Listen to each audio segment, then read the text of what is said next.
اب بخاری شریف تو ختم ہو گئی، اب تم اپنے گھروں کو جاؤ گے اور پریکٹیکل لائف میں تمہارا واسطہ پڑے گا.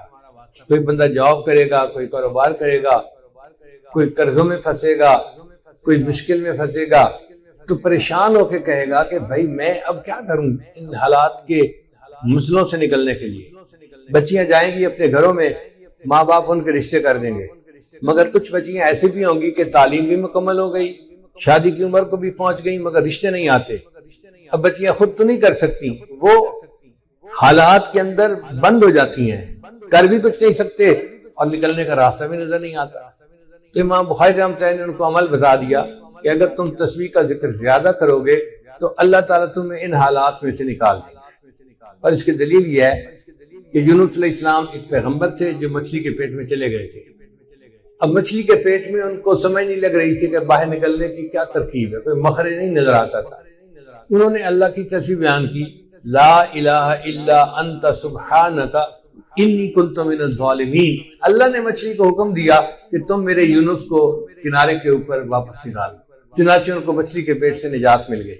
اللہ تعالیٰ قرآن میں فرماتے ہیں فلولا انہ کان من المسبحین، اگر یونس علیہ السلام میری تسبیح بیان کرنے والے نہ ہوتے للبث فی بطنہ الی یوم یبعثون، تو وہ قیامت تک مچھلی کے پیٹ ہی میں رہ جاتے. مصیبت اتنی بڑی تھی کہ قیامت تک انہوں نے مچھلی کے پیٹ میں رہنا تھا، مگر تسبیح پڑھنے نے مچھلی کے پیٹ سے نجات عطا فرما دی.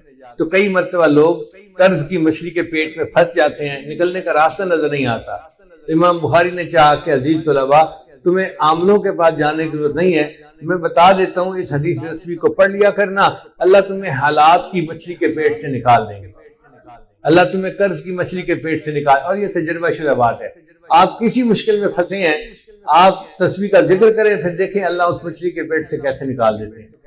ایک اور بھی روایت ہے کہ حضرت عمر رضی اللہ عنہ کے پاس ایک مجرم کو لایا گیا اور انہوں نے جلاد کو کہا کہ اس کے 10 جوتے لگاؤ.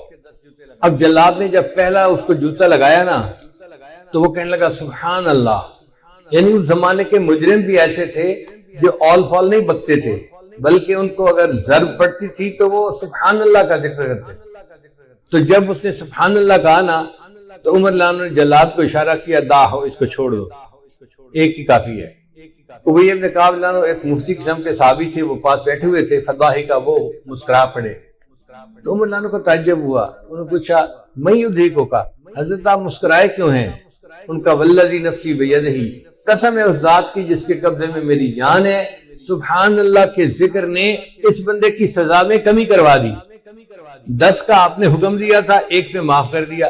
اس کا مطلب یہ کہ سبحان اللہ کے ذکر نے عذاب کو کم کر دیا. تو یہ سبحان اللہ کا ذکر ہماری زندگی کی مشکلات کو کم کر سکتا ہے، عذاب کو کم کر سکتا ہے اور ہمیں ان پریشانیوں سے نجات دے سکتا ہے. اس لیے امام بخاری نے یہ حدیث آخر میں بیان فرمائی. تو ہمارے استاد نے اس جواب کو بہت پسند فرمایا. اللہ تعالی ہمیں اللہ اپنا ذکر کثرت کے ساتھ کرنے کی توفیق عطا فرمائے. اور مفتی صاحب کے جو مختلف ادارے ہیں اللہ ان کو دن دگنی رات چوگنی ترقی عطا فرمائے اور ہمیں تقوی و طہارت کے ساتھ. مگر اللہ تعالیٰ وہ زائد رزق اس لیے دیتے ہیں کہ وہ غریبوں کو یا حاجت مندوں کو رزق پہنچا دیں. اگر وہ رزق پہنچاتے رہتے ہیں اللہ ان کو دیتے رہتے ہیں، اور اگر وہ پہنچانے میں کمی کوتاہی کرتے ہیں تو اللہ دینا بھی بند کر دیتے ہیں. چنانچہ آپ مثالیں اپنی زندگی میں دیکھ سکتے ہیں. حضرت کام ایسا تھا کہ مٹی کو ہاتھ لگاتے تھے سونا بن جاتی تھی. ایسا حالات نے پلٹا کھایا ہے، اب تو سونے کو ہاتھ لگاتے ہیں مٹی بن جاتی ہے. جی ہاں، جب اللہ نے یہ موقع دیا تھا کہ مٹی کو ہاتھ لگانے سے سونا بنتی تھی، وہ سارا سونا تمہارے لیے نہیں تھا، اس میں غریبوں کا بھی حق تھا. تم نے صدقات خیرات کو بلا دیا اور اس کو اپنے بینکوں میں جمع کروا دیا. میرے اب اتنے ملین ہو گئے، اب اتنے کروڑ ہو گئے، اب اتنے ہو گئے، اب اتنے ہو گئے. اللہ نے کہا کہ ڈاکیہ ڈاک نہیں پہنچا رہا، کسی اور کو ڈاکیہ متعین کر دو. یوں حالات انسان کے بدل جاتے ہیں. اور جو انسان اللہ کے بندوں تک ان کا حصہ پہنچاتا ہے اللہ اس کے رزق میں برکت ڈالتے ہیں. چنانچہ اللہ تعالیٰ رجب شعبان میں رمضان میں بندے کا ایک امتحان لیتے ہیں، اس کو مالی پیپر کہتے ہیں. جیسے اسکولوں میں پیپر ہوتے ہیں نا، اے پیپر اور بی پیپر، دونوں انگلش کے پیپر ہوتے ہیں، اے پیپر اور بی پیپر. اسی طرح اللہ تعالیٰ نے اپنے بندوں کو آزمانے کے لیے دو پیپر بنائے، ایک مالی پیپر اور ایک جانی پیپر۔ رجب اور شعبان میں اللہ مالی پیپر لیتے ہیں کہ میرے بندے میرے حکم پر تو مال کتنا قربان کرتا ہے، ہم دیکھتے ہیں تو زکوٰۃ ادا کرتا ہے یا نہیں کرتا، غریبوں کو خرچ کرتا ہے یا نہیں کرتا۔ اب کچھ لوگ اس میں پاس ہو جاتے ہیں اور کچھ لوگ فیل ہو جاتے ہیں۔ جو زکوٰۃ ادا نہیں کرتے وہ فیل، اور جو زکوٰۃ ادا کرتے ہیں وہ پاس ہو گئے۔ پھر رمضان کا مہینہ آ جاتا ہے تو اللہ تعالیٰ بندے کا جانی امتحان لیتے ہیں۔ اچھا میرے بندے گرمی ہے مگر تجھے پینا بھی نہیں کھانا بھی نہیں، سارا دن بھوکا رہنا ہے۔ اب یہ مشقت ہے، پیاس لگی ہوئی ہے اور گھر کے فریج کے اندر مشروبات پڑے ہوئے ہیں مگر پی نہیں سکتے جو کہ اللہ کا حکم ہے۔ تو یہ جانی مجاہدہ رمضان شریف میں کرنا پڑتا ہے۔ اور کچھ لوگ جو سارے روزے رکھتے ہیں وہ بی پیپر میں کامیاب ہو جاتے ہیں۔ جب اے پیپر میں بھی کامیاب اور بی پیپر میں بھی کامیاب، اب اللہ ان کی مغفرت فرماتے ہیں۔ چنانچہ حدیث مبارکہ میں آتا ہے کہ مومن جب عید کی نماز پڑھنے کے لیے جاتے ہیں تو اللہ اپنے فرشتوں سے پوچھتے ہیں، میرے فرشتوں یہ میرے بندے کیوں اکٹھے ہیں؟ حالانکہ اللہ تعالیٰ تو علام الغیوب ہیں، سب جانتے ہیں، مگر اللہ تعالیٰ فرشتوں کو گواہ بنانے کے لیے میرے فرشتوں یہ میرے بندے کیوں اے اللہ انہوں نے روزے رکھے، راتوں کو تراویح پڑھی، رمضان پورا عبادت میں گزارا، اب یہ وہ مزدور ہیں جو آپ سے مزدوری لینے کے لیے آئے ہیں۔ اللہ فرماتے ہیں اچھا میرے بندوں کو کہہ دو قوموا مغفورا لکم، اے میرے بندوں کھڑے ہو جاؤ، بخشاؤ، میں نے تمہارے گناہوں کو تمہاری نیکیوں میں تبدیل کر دیا۔ تو دیکھو اے پیپر بی پیپر میں کامیاب ہوئے تو عید کا دن بندے کے لیے مغفرت کا دن بن گیا۔ اس لیے عید کی خوشی اس لیے نہیں ہوتی کہ ہم سیویاں کھائیں گے اور میٹھے کھائیں گے، مگر زاروں قطار ہونے بیٹھے، آنسو ٹپ ٹپ گر رہے تھے۔ میں بھی پریشان ہوا کہ یہ بندہ بہت ہی دکھی ہے جو اتنا رو رہا ہے۔ خیر تھوڑی دیر کے بعد میں نے ان سے پوچھا کہ جی آپ بیٹھے رو ہی رہے ہیں، آپ کوئی بات کریں۔ اس نے کہا جی میں ایک گورنمنٹ آفیسر تھا اور ان دنوں گولڈن شیک ہینڈ والی ترتیب چلی تھی کہ گورنمنٹ کہتی تھی کہ جو بندہ اپنی ریٹائرمنٹ لے لے گا ہم اسے منافع بھی دے دیں گے اور وہ پھر کوئی اور کام کر کے اپنی زندگی گزارے۔ گورنمنٹ کو فائدہ یہ تھا کہ ورکر کم ہو جائیں گے اور ورکر کو فائدہ یہ تھا کہ ایک ہی وقت میں پیسے مل جائیں گے، تو مکان خرید لیں گے، بیٹی کی شادی کر لیں گے، یا فلاں کر لیں گے یا فلاں کر لیں گے۔ وہ کہنے لگا کہ مجھے تقریباً 16 لاکھ روپے ملے جو بینیفٹ کے تھے۔ میں نے اور بیوی نے مشورہ کیا کہ ہم اس کو رکھ دیتے ہیں اور اپنے گزارے کے لیے میں کہیں پہ جاب کر لیتا ہوں چھوٹی موٹی، اور روٹی ہم کھا ہی لیں گے، اور یہ پیسے بچوں کی تعلیم اور ان کی شادیوں کے کام ہیں۔ کہنے لگا کہ میرا ایک دوست تھا، میں نے کئی باتوں میں اس کو بھی بتا بیٹھا کہ مجھے گورنمنٹ سے 16 لاکھ ملے ہیں اور میں نے رکھ دیے۔ اب وہ بندہ میرے پیچھے پڑ گیا کہ ایک کاروبار ہے اور بڑا نفع ہے اس میں، بڑا فائدہ ہے اس میں، بڑا فائدہ ہے، اور اگر تم پیسہ لگاؤ تو محنت میں کروں گا اور تمہیں گھر بیٹھے بٹھائے پیسے مل جائیں۔ کہتا ہے کہ مجھے ڈر تھا کہ نہیں، تو میں اس کو نہ کرتا رہا۔ بالآخر ایک دن میری بیوی نے پوچھا کہ کیا مسئلہ ہے، تم کسی گہری سوچ میں ڈوبے نظر آتے ہو، کیا پریشانی ہے؟ تو میں نے اسے بتا دیا کہ میرا ایک دوست ہے وہ مجھے کاروبار کے لیے گیا ہے۔ بیوی نے مشورہ دیا کہ آپ ایسا کریں کہ اس کو 16 لاکھ نہ دیں، اس کو 8 لاکھ دے دیں، اور دیکھیں 8 لاکھ کا وہ آپ کو کیا فائدہ دیتا ہے، پتہ چل جائے گا ایک سال میں۔ تو اگر نقصان ہونا ہوا تو آدھے پیسوں میں ہوگا، پورے پیسوں میں تو نہیں ہوگا نا۔ کہتا ہے مجھے بات اچھی لگی اور میں نے 8 لاکھ روپے اس بندے کو دے دیا۔ اس بندے نے کہا تھا جی آپ کو ہر مہینے 25-30 ہزار مل جایا کرے گا۔ اب ہر مہینے کی پہلی تاریخ کو وہ ہمارے گھر آ کے کیش یا چیک کو دے دیتا۔ میں نے ایک چھوٹی موٹی جاب شروع کر لی اور ہمارا گزارا بہت اچھا ہو گیا۔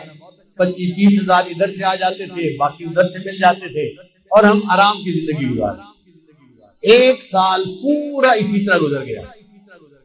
تو میری بیوی نے کہا کہ یہ تو بڑا اچھا کاروبار ہے کہ جس میں اتنے پیسے دینے سے ہمیں ہر مہینے اتنے پیسے مل جاتے ہیں۔ سال گزرا تو میرے دوست نے کہنا شروع کر دیا کاروبار تو بہت اچھا ہے لیکن ہم نے پیسے تھوڑے لگائے ہیں، اگر اور زیادہ لگا دیں تو اور نفع ہو جائے گا۔ میں نے بیوی کو بتایا، اس نے کہا ہم نے 1 سال آزمایا ہے، دیکھا ہے شریف آدمی ہے، اچھا آدمی ہے، وعدہ پورا کرتا ہے، تو آپ اس کو باقی بھی پیسے دے دیں۔ کہتے ہیں میں نے اس کو باقی 8 لاکھ بھی دے دیے۔ اب باقی 8 لاکھ دینے کی دیر تھی، اس نے تو نگاہیں بدل لی، فون بات کرنی چھوڑ دی، میں مصروف ہوں ابھی کال نہیں لے سکتا، میں بعد میں کال کروں گا، میں یہ کروں گا، میں وہ کروں گا۔ اور جو ہر مہینے پیسے دیتا تھا وہ بھی اس نے ڈیلے کرنا شروع کر دی۔ پہلی تاریخ کے پیسے 10 تاریخ کو دیے، پھر دوسرے مہینے اس نے 20 تاریخ کو پیسے دیے، اور تیسرے مہینے مہینہ ختم ہو گیا اور پیسے دیے ہی نہیں۔ اب میں نے اسے فون کیا، بھئی آپ ہر مہینے پیسے دیتے تھے تو ہمیں گھر میں خرچے میں تنگی ہو رہی ہے، آپ پیسے نہیں دیے اس مہینے۔ اور جی میں نے آپ سے بات کرنی ہے، میں 2 بندوں کو لا کے آپ سے بات کروں گا۔ اب بات اس نے کیا کی، اس نے کہا جی کہ مجھے تو کاروبار میں نقصان ہو گیا ہے اور 16 لاکھ کے 16 لاکھ ختم ہو گئے، تو میرے پاس تو پیسہ ہی نہیں آپ کو دینے کے لیے۔ اور جو بندے لے کے آیا تھا وہ بھی اسی کے سائن کے تھے، اسی طرح کے، وہ بھی مجھے سمجھانے لگے اور کہنے لگے کاروبار میں لاس بھی ہو جاتا ہے، پروفٹ بھی ہو جاتا ہے۔ اب آپ نے اگر 1 سال پروفٹ کھایا ہے تو لاس ہو گیا تو لاس کو بھی برداشت کرنا۔ کہنے لگا میں بڑا پریشان کہ میرے 16 لاکھ روپے غبن ہو گئے، ختم ہو گئے۔ کہتے ہیں اس سے میں مقدمہ تو کر نہیں سکتا تھا، نہ میں لڑ سکتا تھا، وہ لڑائی میں مقدمے میں مجھ سے زیادہ تیز تھا، لیکن مجھے گلٹ تھا، اندر ایک میرے صدمہ تھا کہ یہ میرے بچوں کے لیے پیسے تھے، میں اس کو محفوظ رکھتا تو بچوں کی پڑھائی میں کام آتے، بچوں کی شادیوں میں کام آتے، میں نے بچوں کے پیسوں کو ضائع کر دیا، لہذا میں نے خود یہ غلطی کی۔ کہنے لگا کہ اب میرے اندر اتنا گلٹ ہے کہ بس ہر وقت آنسو بہتے رہتے ہیں اور مجھے سمجھ نہیں آتی کہ میں کیا کروں۔ اس کی بات سن کے مجھے بھی بہت دکھ ہوا کہ ایک شریف آدمی اذیت میں مبتلا ہو گیا۔ میں نے اسے تسلی دی، پھر تسلی دے کے میں نے اس سے پوچھا کہ مجھے یہ بتائیں کہ آپ کا رزق کہاں پہ ہے؟ کہنے لگا کیا مطلب؟ میں نے کہا آپ کا رزق زمین میں ہے یا آسمانوں میں ہے؟ کہتے جی آپ بتا دیں۔ میں نے کہا اللہ تعالیٰ فرماتے ہیں وَفِي السَّمَاءِ رِزْقُكُمْ، اور تمہارا رزق آسمانوں میں ہے۔ تو جب ہمارا رزق آسمانوں میں ہے تو ہمارا رزق کوئی ہٹا نہیں سکتا، کوئی چوری نہیں کر سکتا، جو ہمیں پہنچنا ہے وہ اللہ پہنچا کے رہے گا۔ اگر کسی نے پہنچانے میں بدیانتی کی تو اللہ دوسرے ڈاکیے کے ذریعے سے پہنچا دیں گے، کسی اور طریقے سے پہنچا دیں گے، اللہ اس پر قادر ہے کہ اس کو پہنچائے۔ اس کو تھوڑا تسلی ہو گئی۔ میں نے کہا کہ دیکھیں آپ کا رزق تھا، اگر کسی نے آپ سے بدیانتی سے لے لیا آپ فکر مت کرو، اللہ آپ کو آپ کا رزق دوبارہ دے دیں گے، آپ پریشان نہ ہو۔ اب اس کا جو رونا تھا وہ بند ہو گیا، ذرا تسلی ہو گئی۔ میں نے اسے بیٹھ کے کلمات بھی پڑھا دیے اور اس کو کہا کہ بس اپنے دل سے معاف کر دو اور یہ عہد کرو کہ یا اللہ اس نے میرے ساتھ بدیانتی کی، میں زندگی بھر کبھی کسی کے ساتھ بدیانتی نہیں کروں گا۔ اس نے یہ بھی وعدہ کر لیا۔ پھر میں نے کہا اچھا یہ بھی میرا وعدہ کرو کہ جب اللہ آپ کو آپ کی ضرورت سے زیادہ پیسہ دیں گے تو آپ زکوٰۃ پابندی سے ادا کریں گے۔ اس نے یہ بھی وعدہ کر لیا۔ لو جی میں نے دعائیں دے کے اس کو رخصت کیا۔ رخصت ہوتے ہوئے مجھ سے پوچھنے لگا حضرت اب میں کیا کروں؟ میں نے کہا کہ بھئی آپ کوئی ایسا کام شروع کریں جو پیسے کے بغیر ہوتا ہے، اللہ برکت دے دیں گے۔ تو ہنس پڑا، حضرت پیسے کے بغیر تو کام کوئی نہیں ہوتا۔ میں نے کہا سوچیں کوئی نہ کوئی کام ایسا نکل آئے گا چاہے مزدوری کیوں نہ کرنی پڑے۔ لو جی وہ گیا اور اس نے گھر جا کے بیوی کو بتایا، اس کی بیوی کا غم بھی ختم ہو گیا کہ ہمیں ہمارا رزق اللہ دے دے گا۔ پھر بیوی نے اس کو مشورہ دیا، ہم دیہات میں رہتے ہیں اور یہاں جو کسان ہوتے ہیں نا یہ کھاد خریدتے ہیں شہر سے، اور ان پڑھ ہونے کی وجہ سے ان کو پتہ نہیں چلتا کہ یہ کھاد کون سی ہے اور کون سی نہیں ہے۔ تو آپ اگر شہر کی کسی کمپنی سے کھاد کی بوریاں کریڈٹ پہ لے کر آئیں اور ان دیہاتیوں کو یہاں بیچ دیں پروفٹ رکھ کے، تو پھر پیسے آپ واپس کر دینا اور کچھ آپ کو نفع مل جائے گا۔ لو جی یہ بندہ کھاد کی کمپنی کے پاس گیا ملتان میں، ان سے بات کی کہ مجھے جی آپ 10 بوریاں دے دیں کریڈٹ پہ، میں آپ کو پیسے مہینے کے اندر واپس کر دوں گا۔ وہ کہ جی ہم تو آپ کو نہیں جانتے، ہم آپ کو کیسے دے دیں؟ یہ کہ جی میرے کاغذات دیکھو، میں اتنا آفیسر تھا گورنمنٹ کے اندر، یہ بھی مجھے جانتا ہے، یہ بھی جانتا ہے، یہ بھی جانتا ہے۔ وہ کہیں کہ بھئی ہمیں تو شکل صورت سے بھی نظر آتا ہے کہ تم آفیسر رینک کے پڑھے لکھے بندے ہو، لیکن ہم بغیر پیسے کے کیسے اپنا مال دے دیں؟ ہم نہیں دے سکتے۔ اب یہ بیچارہ روز جائے اور روز ان کی منت سماجت کرے کہ آپ لوگ میرا کام شروع کروا دیں۔ جو مینیجر تھا نا وہاں کا وہ ذرا رحم دل بندہ تھا، اس کو رحم آ گیا۔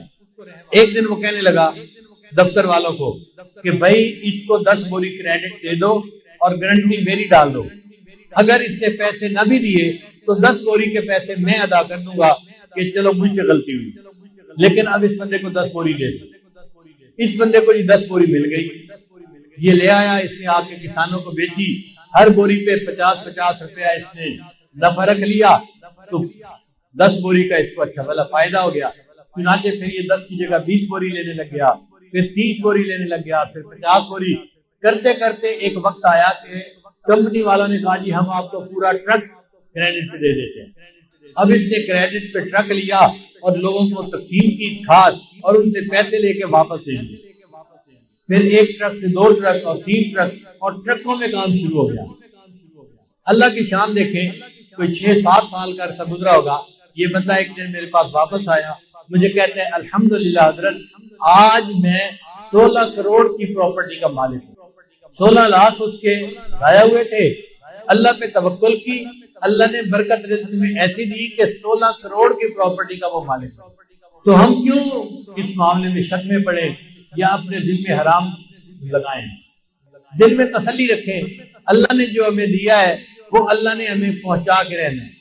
سب سے پہلی چیز جس کی وجہ سے انسان کی روح کو غذا ملتی ہے، قرآن عظیم الشان، قرآن مجید کا پڑھنا، قرآن مجید کا سننا، یہ انسان کی روح کو غذا پہنچاتا ہے۔ اور دلیل قرآن عظیم الشان میں سے وَإِذَا قُرِئَ الْقُرْآنُ فَاسْتَمِعُوا لَهُ وَأَنصِتُوا لَعَلَّكُمْ تُرْحَمُونَ۔ یہ ترحمون کا لفظ سند ہے، سٹیمپ لگ رہی ہے، رحمت برستی ہے، اور وہ رحمت جسم کی غذا نہیں ہے، وہ رحمت دل کی غذا ہے، روح کی غذا ہے۔ جس قرآن مجید کو سننے سے رحمت برستی ہے اس کو پڑھنے سے کتنی رحمت برستی ہوگی۔ یہاں تو کہا نا کہ جب پڑھا جائے تو تم سنو تاکہ رحمت برسے، تو سننے والے پر رحمتیں برس رہی ہیں تو پڑھنے والے پر کیا رحمتیں برستی ہوں۔ تو اس کا مطلب یہ کہ ہم روزانہ فجر کی نماز پڑھا کریں تو پھر سورہ یاسین پڑھا کریں، قرآن مجید پڑھا کریں، فوراً اپنی روح کو ناشتہ کروانے کی کوشش کیا کریں۔ اس لیے ابن تیمیہ رحمۃ اللہ علیہ فجر کے بعد اشراق تک مسجد میں بیٹھے رہتے تھے۔ لوگ کہتے تھے کیا وجہ ہے، آپ نے ناشتہ نہیں کرنا؟ تو وہ فرماتے تھے کہ تم اپنے جسموں کو ناشتہ کروا رہے ہو، میں بیٹھا اپنی روح کو ناشتہ کروا رہا ہوں۔ تو اس کا مطلب یہ کہ فجر کے بعد تلاوت کا کرنا، تسبیحات کا کرنا، ذکر کا کرنا، یہ انسان کے لیے باطنی غذا کا ذریعہ بن۔ ہم میں سے کتنے ہوں گے جو اس کی باقاعدگی کرتے ہیں؟ الا ماشاء اللہ، معمولی نہیں۔ یعنی کھانے پینے کا تو معمول ہے، گھر کا بچہ بھی بتا دے گا اتنے بجے ناشتہ ہوتا ہے، اتنے بجے دوپہر کا کھانا اور اتنے بجے رات کا کھانا، لیکن روحانی غذا کا معمولی نہیں۔ تو معمول بنانا ضروری ہے۔ جتنے لوگ اولیاء بنے اس دنیا میں، یہ وہ لوگ تھے جو معمولات کرتے تھے باقاعدگی کے ساتھ، تب ان کو وہ نعمت ملی۔ اتفاقاً نہیں کوئی ولی بن جاتا، اس کے پیچھے محنت ہوتی ہے، تب اللہ کی رحمت متوجہ ہوتی ہے۔ تو معلوم ہوا کہ ہم تہجد میں اٹھیں، فجر سے پہلے یا فجر کے بعد، اس نیت سے یہ اعمال کریں کہ یہ چیز ہمارے لیے روح کی غذا بنے گی۔ ہمارے اکابر جب دن کے کام کاج سے فارغ ہوتے تھے تو مصلی پہ آ جاتے تھے، رات گزار دیتے تھے مصلی کے اوپر۔ ان کو رات کے اندھیرے کا اس طرح انتظار ہوتا تھا جس طرح دلہا کو دلہن سے ملنے کے لیے رات کا انتظار ہوا کرتا، ایسے وہ رات کے منتظر رہا کرتے۔ عشاء کے وضو سے فجر کی نماز پڑھنا، رات کا بیشتر حصہ نوافل میں کھڑے رہنا، حتیٰ کہ ہمسائے کے لڑکے بچے ان کو چھت کے اوپر ایک مینارہ سمجھا کرتے تھے۔ تو اتنا تو وہ اللہ کی یاد کیا کرتے تھے نا، قرآن پڑھا کرتے تھے۔ اور ہمارے قریب کے زمانے کے بزرگوں کا معمول ایک منزل روزانہ کا۔ اس عاجز کے والد صاحب حافظ نہیں تھے، مگر پوری زندگی ایک منزل روزانہ پڑھنا ان کا معمول تھا۔ ہم نے بچپن سے لے کے اپنے بال سفید ہونے تک اپنے والد کو ہر جمعرات کو ختم قرآن کرتے دیکھا ہے، ہر جمعرات کو ان کا ختم ہوتا تھا، ناظرہ پڑھتے تھے، تو معمول تھے ان کے۔ ہم بھی سوچیں اس کے اوپر کہ ہمارا بھی کوئی دن قرآن مجید کی تلاوت کے بغیر نہ گزرے۔ زیادہ نہیں کر سکتے تو چلو تھوڑا صحیح، مگر کریں تو صحیح نا۔ یہ تو نہیں کہ کئی دن گزر جاتے ہیں قرآن مجید کئی گھروں میں کھولنے والا ایک بھی نہیں ہوتا۔ اخبار روز پڑھا جاتا ہے، ٹی وی روز دیکھا جاتا ہے، اور انٹرنیٹ کی مصیبت تو 24 گھنٹے کھلی رہتی ہے۔ اگر نہیں کھلتا اللہ کا قرآن، تو اپنی روح کو غذا پہنچانے کے لیے ہمیں قرآن مجید کی تلاوت کا معمول روزانہ لازماً پورا کرنا چاہیے۔ بس یہ نیت کریں کہ ناشتہ چھوٹتا ہے تو چھوٹ جائے، قرآن مجید کا معمول نہ چھوٹے، اس پابندی کے ساتھ۔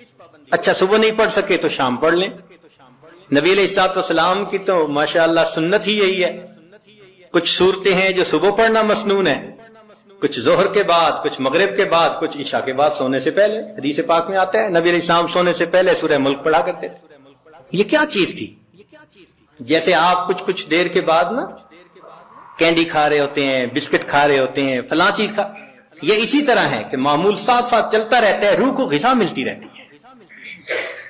تو جتنی مسنون صورتیں ہیں یاد کریں اور ان کو دن کے مختلف اوقات میں پڑھنے کی عادت بنا لیں، از خود غذا ملتی جائے گی۔ اور جو حافظ قرآن ہوں ان پر تو اللہ کی خاص رحمت، وہ اپنی منزل کے حساب سے پڑھیں۔ ہمارے اکابر تو ایک ایک آیت پڑھتے تھے، پوری رات گزار دیتے تھے۔ پہلے یہ بات ذرا عجیب لگتی تھی کہ ایک آیت پڑھتے پوری رات، پھر ایک چیز نکل آئی جس کا نام ہے چنگم۔ ہم نے بعض بچوں کو دیکھا کہ جتنی دیر بیٹھے ہیں منہ چل رہا ہے، پوچھا بھئی یہ کیا مسئلہ ہے؟ کہنے لگے جی بس یہ چنگم ہے، اس کو چبانے میں مزہ آتا ہے۔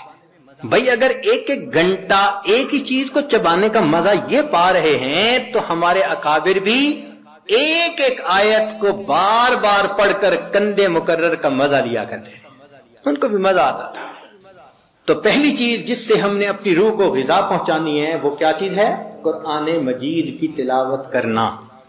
صرف ثواب کی نیت نہیں ہونی، ثواب تو ملے گا، یہ بھی نیت ہونی ہے کہ میں نے اس کو آداب کے ساتھ، توجہ کے ساتھ اس طرح پڑھنا ہے کہ اللہ کی رحمتیں برسیں اور میرے دل کی ظلمت کو دھو دیں۔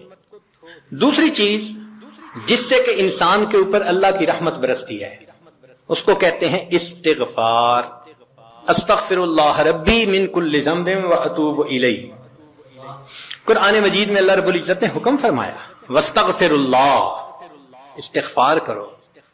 ہمارے اکابر یہ معمول بتاتے ہیں روزانہ، استغفر اللہ ربی من کل ذنب واتوب الیہ۔ اس کو دن میں کم از کم 100 مرتبہ صبح، 100 مرتبہ شام، زیادہ وقت ہو تو 200 مرتبہ بھی پڑھ سکتے ہیں۔ مگر جب پڑھ رہے ہوں تو ذرا اپنے گناہوں پر ندامت بھی دل میں محسوس کریں۔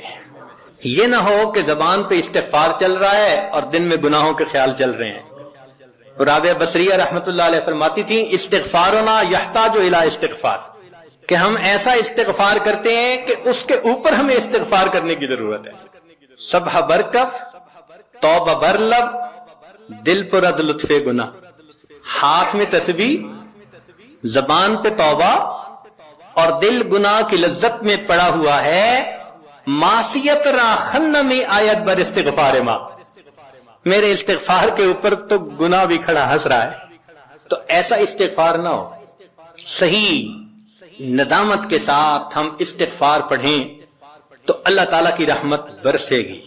دلیل قرآن عظیم الشان، بات پکی۔ اللہ رب العزت شاد فرماتے ہیں لولا تستغفرون اللہ لعلکم ترحمون، قرآن کی آیت۔ اگر یہ استغفار کرتے تو کیا ہوتا؟ اللہ تعالیٰ رحمت برساتے۔ تو اس کا مطلب ہے یہ گارنٹیڈ بات ہے کہ استغفار کرنے سے اللہ تعالیٰ کی رحمت برستی ہے، انسان کے روح کو غذا ملتی ہے۔ پھر تیسری چیز جس سے کہ اللہ تعالیٰ کی طرف سے رحمت اترتی ہے، درود شریف کا پڑھنا۔ حدیث مبارکہ میں آتا ہے جو شخص ایک دفعہ درود شریف پڑھتا ہے اللہ تعالیٰ 10 رحمتیں اتارتے ہیں۔ تو 10 رحمتوں کا اترنا اس بات کی دلیل کہ روح کو غذا ملتی ہے، نور اترتا ہے انسان کے اوپر۔ ہمارے مشائخ نے فرمایا کہ 100 مرتبہ صبح اور 100 مرتبہ شام، کم از کم اتنا تو درود شریف ضروری پڑھ لیں۔ ایک صحابی رضی اللہ عنہ پوچھتے ہیں اللہ کے نبی صلی اللہ علیہ وسلم میں کتنا درود شریف پڑھوں؟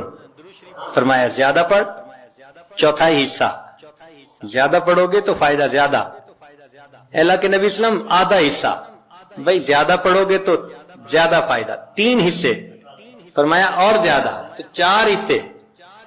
جب انہوں نے کہا کہ میں پورا وقت درود شریف پڑھنے میں لگا دوں گا، نبی اسلام نے فرمایا اذن یغفر لک ذنبک، تیرے گناہوں کو بخش دیا جائے گا اور تیرے غموں کو تیرے سر سے اتار دیا جائے گا۔ تو درود شریف کے پڑھنے سے اللہ تعالیٰ گناہوں کو معاف کرتے ہیں اور دھو دیتے ہیں۔ صدیق اکبر اللہ عنہ فرمایا کرتے تھے کہ ٹھنڈا پانی آگ کو اتنا جلدی نہیں بجھاتا جتنا جلدی درود شریف کا پڑھنا انسان کے دلوں کی ظلمت کو مٹا دیتا ہے۔ سیدنا علی رضی اللہ عنہ فرمایا کرتے تھے کہ اگر اللہ تعالیٰ اور اس کے رسول صلی اللہ علیہ وسلم نے تسبیح، تکبیر، تحمید، تحلیل ان کے فضائل نہ بتائے ہوتے تو میں اپنا پورا وقت درود شریف کے پڑھنے میں گزار دیتا۔ تو ہم بھی درود شریف پڑھیں، کم از کم 100 مرتبہ صبح اور 1 مرتبہ شام۔ اس سے کیا ہوگا کہ دل کو غذا پہنچ جائے گی۔ چوتھی چیز، اللہ کا ذکر کرنا، ذکر لسانی یا ذکر قلبی جیسا بھی معمول ہو، ذکر کے کرنے سے اللہ تعالیٰ کی رحمت اترتی ہے۔ اور حدیث پاک سے دلیل، نزلت علیہم السکینہ، ان کو رحمت ڈھانپ لیتی ہے، ملائکہ آ جاتے ہیں ان کے اوپر۔ جہاں لوگ مل بیٹھتے ہیں مختلف جگہوں سے آئے ہوئے اللہ کو یاد کرنے کے لیے، تو ذکر کرنے سے سکینہ کا نازل ہونا بھی اس بات کی دلیل کہ انسان کے دل کو غذا ملتی ہے۔ ذکر سے ذات کی محبت بھی پیدا ہوتی ہے، جتنا جس چیز کا تذکرہ زیادہ کریں اتنا اس سے محبت ہوتی ہے۔ تو کثرت ذکر کا حکم اس لیے کہ اس سے اللہ رب العزت کی محبت انسان کے دل میں بڑھتی ہے۔ یہ نغمہ فصل گل و لالا کا نہیں پابند، بہار ہو کے خزاں لا الہ الا اللہ۔ ہمیشہ ذکر کرنا ہے، ہر وقت کرنا ہے، موسموں کے بدلنے کا اس پہ اثر نہیں ہوتا۔ اس لیے ہمارے اکابر صبح شام کا کچھ وقت تھا جس میں تنہائی میں بیٹھ کے اللہ کا ذکر کثرت کے ساتھ کیا کرتے تھے۔ پھر 5ویں چیز جس سے کہ انسان کے اوپر رحمت اترتی ہے وہ ہے اتباع سنت۔ جتنا ہر عمل سنت کے مطابق ہوتا جائے گا اتنا اللہ کی رحمت ہم پہ برستی جائے گی، جتنا ہر عمل سنت کے مطابق۔ اس لیے ہمارے سلسلہ یا نقشبندیہ میں بیعت ہونے کے بعد پہلا کام یہی بتاتے ہیں، ہر کام کو سنت کے مطابق کرنا ہے۔ سر کے بالوں سے لے کے پاؤں کے ناخنوں تک اپنے آپ کو سنت کے مطابق ڈھالنا ہے۔ کیوں؟ ایک تو اجر ہے، ایک قرب ہے، اللہ کی محبوبیت ملتی ہے، اور تیسرا یہ چیز انسان کے روح کی غذا بھی ہے۔ دلیل قرآن عظیم شان میں سے ارشاد فرمایا اطیعوا اللہ والرسول لعلکم ترحمون، اللہ اور اس کے رسول کی اطاعت کرو تو کیا ہوگا؟ تمہارے اوپر رحمت برسے گی۔ تو اتباع سنت سے بھی انسان پر رحمت برستی ہے۔ پھر 6ٹھی چیز اہل اللہ کی صحبت اختیار کرنا۔ قرآن مجید میں تو حکم دیا گیا یا ایھا الذین آمنوا اتقوا اللہ وکونوا مع الصادقین، یہ کونوا حکم ہے، اور حدیث پاک میں بھی حکم دیا گیا۔ نبی علیہ السلام نے ارشاد فرمایا علیکم بمجالسۃ العلماء واستماع کلام الحکماء فإن اللہ تعالی یحیی القلب المیت بنور الحکمہ کما یحیی الارض المیت بماء المطر، کہ جس طرح بارش کے اترنے سے اللہ مردہ زمین کو زندہ کر دیتے ہیں، اسی طرح اہل اللہ کی حکمت بھری باتوں سے اللہ دلوں کو زندہ فرما دیتے ہیں۔ تو دلوں کو غذا کا ملنا حدیث سے ثابت۔ اس لیے تو فرمایا کہ انسان کہیں نہ کہیں اپنا تعلق جوڑے۔ مجدد ثانی رحمۃ اللہ فرماتے ہیں کہ ان مشائخ کی نظر شفا اور ان کا کلام کیمیا ہے، ان کا کلام کیمیا اور ان کی نظر شفا ہے وہی تیرے زمانے کا امام برحق، ہے وہی تیرے زمانے کا امام برحق، جو تجھے حاضر و موجود سے بیزار کرے، دے کے احساس زیاں تیرا لہو گرما دے، فقر کی سان چڑھا کر تجھے تلوار کرے۔ تو یہ مشائخ کی صحبت میں، اسی معلوم رحمۃ اللہ فرماتے ہیں گر تو سنگے خارہ مرمر شوی چو بصاحب دل رسی گوہر شوی۔ چنانچہ علماء نے لکھا ہے کہ ایسے مشائخ